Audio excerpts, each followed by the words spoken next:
আপনি ফজরের নামাজ না পড়ে আপনার ছেলে ঘুমায়, আপনি মেনে নিলেন কিভাবে? আপনার মেয়ে 14 বছরের যুবতী সুন্দরী মেয়েটা এতটা টাইট কাপড় পরে, 8-7 কাপড় পরে, এতগুলো powder Suno fair and lovely লাগাইয়া এবুড়ি বাইরে যায়, আমনে মা তাকাইয়া রইছেন, আমনে যে মাতেন না যে জি কারে দেখাইতে যাও? হ্যাঁ, তোমারে যারা দেখবে দুই রাস্তার দুই পাশে, তারা মুত্তা ফানি লয়নি জিঙ্গাও গিয়া পেশাব করে ফানি লয়নি। রাক্ষসের মতো যারা হা করে তাকিয়ে দেখে রাস্তার বেপর্দা বোনকে, ওই অপদার্থ, ওই অসভ্য, তাকে দেখার জন্য আপনি আপনার সামনে দিয়ে আপনার মেয়ে বেপর্দা বেহায়া বের হলো, আপনি মা না? আপনি বাবা না? আপনি আপনার সন্তান চেনেন না? আস্তাগফিরুল্লাহ। এক মানুষের জীবনের সবচেয়ে বড় সম্পদ তার স্ত্রী সন্তান নাকি সোফা? কথা কন, আরে বলেন না, সবাই বলেন। এক মানুষের জীবনের সবচেয়ে বড় অর্জন বিল্ডিং নাকি স্ত্রী সন্তান? তো তাহলে আপনি বিল্ডিং এর মধ্যে ডিজাইন করতে করতে ডিজাইনের রগ রেশা উঠে গেছেন। কিতা ঘটনা কিতা? আপনি যে দরজার মধ্যে নকশা করতে করতে ওনার দরজাই খুঁজে পাওয়া যায় না নকশার কারণে। কথা বলেন না কেন? সোফার মধ্যে নকশা করতে করতে আপনি দিটার মধ্যে কত জাতের নকশা করলেন, আপনি সোফার কত নকশা করলেন, আপনি ঘরের কত নকশা করলেন, কত রঙে সাজাইলেন, কত কালারের রং দিয়া বিল্ডিং সাজাইলেন। তা আপনার স্ত্রীর জীবন সাজাবেন না? আপনার মেয়ের জীবন সাজাবেন না? আপনার ছেলের জীবন সাজাবেন না? এরা কি ফালতু জিনিস? এরা কি ফেলে দেওয়ার জিনিস যে তোরটা তুই ঠিক কর? বেডিরে কইছেন আমনেরটা তোমারটা তুমি ঠিক করো, আমারটা আমি ঠিক করি। ছেলেরে বলছো বাপ তুই তোর হমান্য ফুলাইনের লগে তুই তোর মতো ঠিক কর, মেয়েরে বলছে তুই তোর হমান্য মাইয়াগর লগে তোর যেটা মনে করে এটা কর। তো এটারই কথা ছিল, এটা তো কথা ছিল।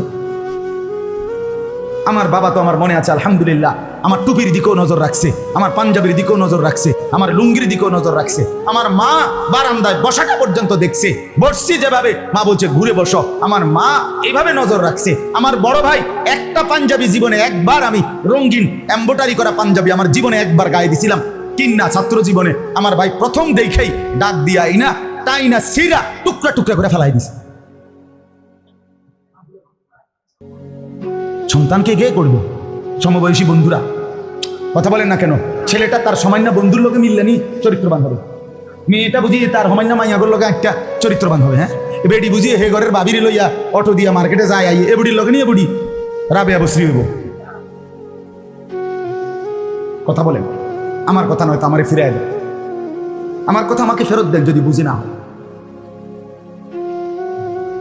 আমার বাপ জিন্দেগি নষ্ট করেন না, স্লোগান দিলে হবে না,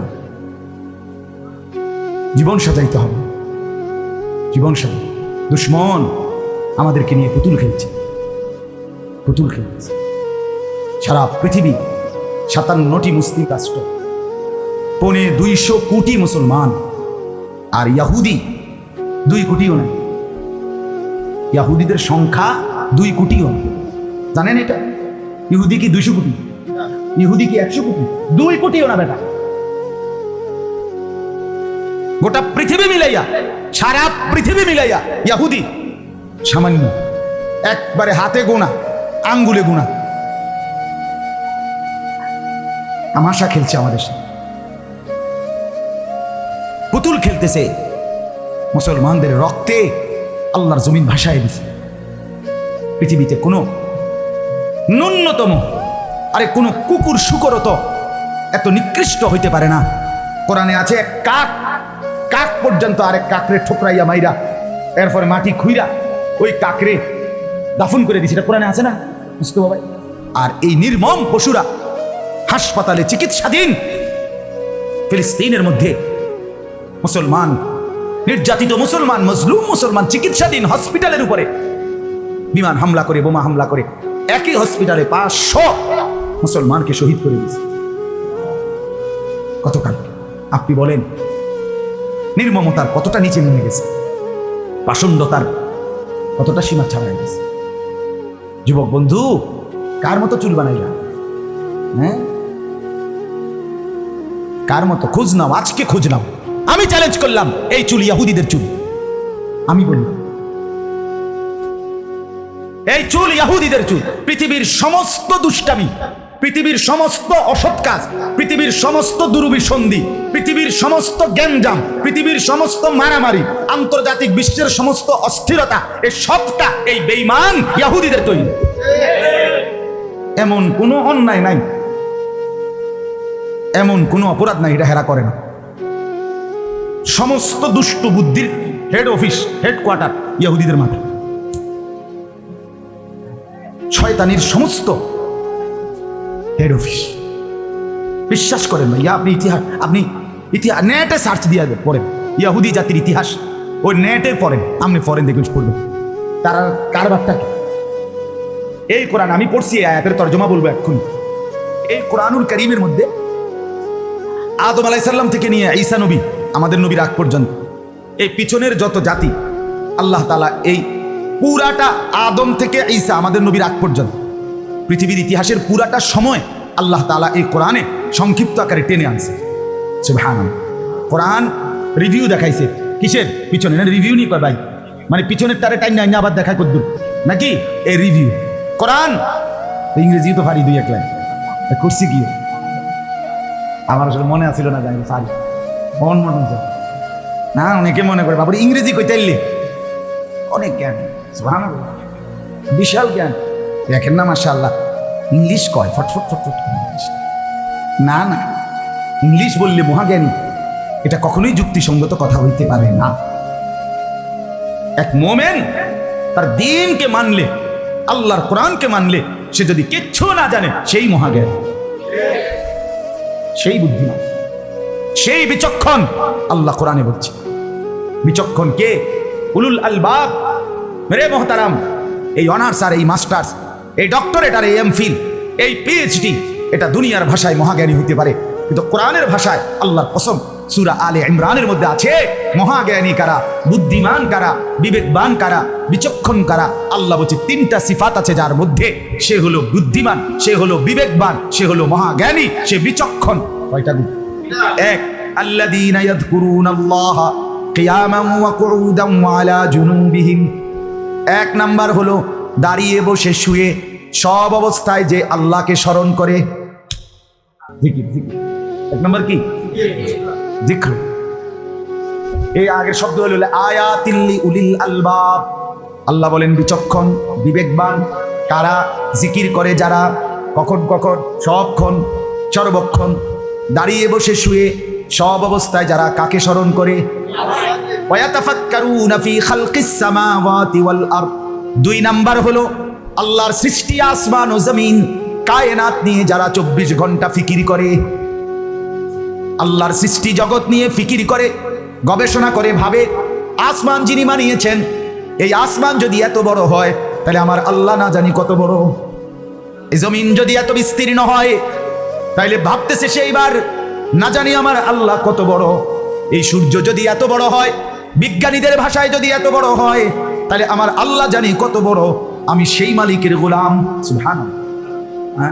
হাদিসে আছে এক সাহাবী একদিন পূর্ণিমার চাঁদ আর মরুভূমিতে উনি বালুর মধ্যে শুইয়া শুইয়া, শুনতেছেন মজার কথাটা, এই আকাশের চাঁদ উঠছে, তারা উঠছে, পুরো আকাশ, তো উনি চাঁদের আর তারার দিকে তাকাইয়া সাহাবী ডাক দিছে, আইয়ুহাল কামার, এই চাঁদ, আইয়ুহাল কাওয়াকিব, হে তারকারাজি, শোনো, কইতেছে শোনো, ইন্না লাকুম রব্বান ওয়া ইন্না লি রব্বান, তোমাদের একজন রব আছে, আমারও একজন রব আছে।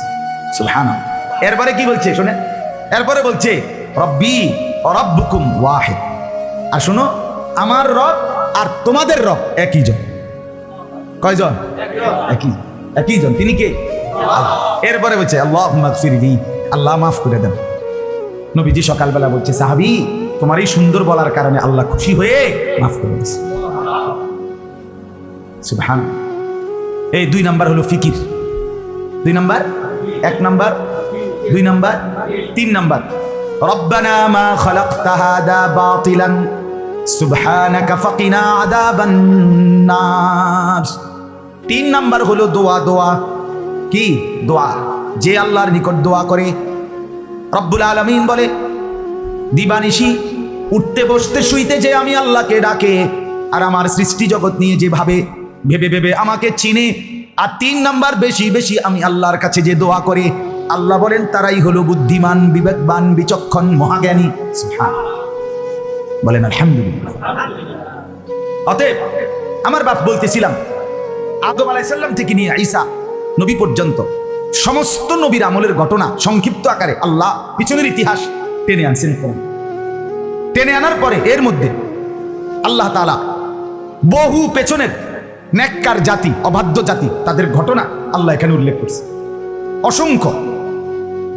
যারা আল্লাহর অনুগত হয়েছে পিছনে, তাদের পরিণতি কি হয়েছে, আর যারা আল্লাহর অবাধ্য হয়েছে তাদের পরিণতিও কি হয়েছে, এগুলো আল্লাহ বিস্তারিত কোরআনে উল্লেখ করছে।